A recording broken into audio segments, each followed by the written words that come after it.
Sugeng dalu Mbak Triningsih. Wilujeng dalu Bapak. Alhamdulillahirabbil alamin para keluarga sari buah kepareng kondur Singosaren.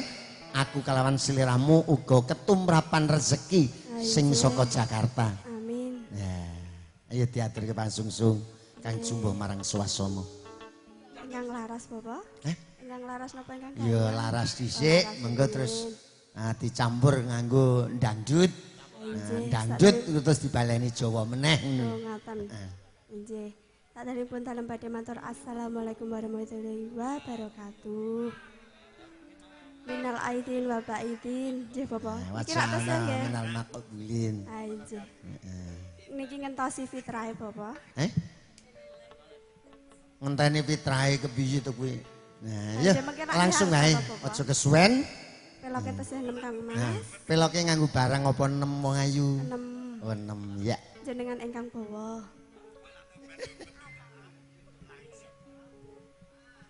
Brambang pait Rekno Banowati.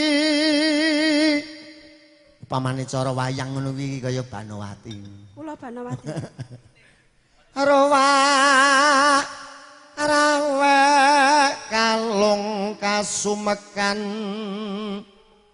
rong dinamu ndak ayune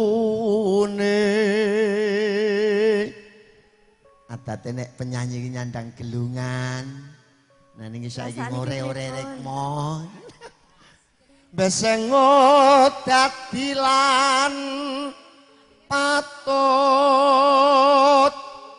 gunas ganes nenes pantese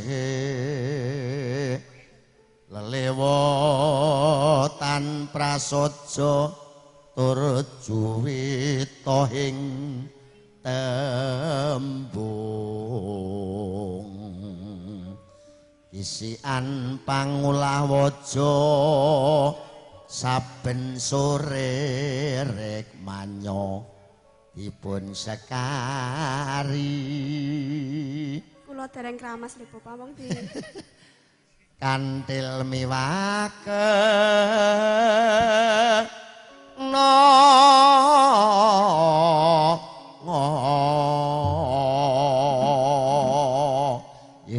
langgami mongso bodho langgamipun keton nganti pikun Kang Mas.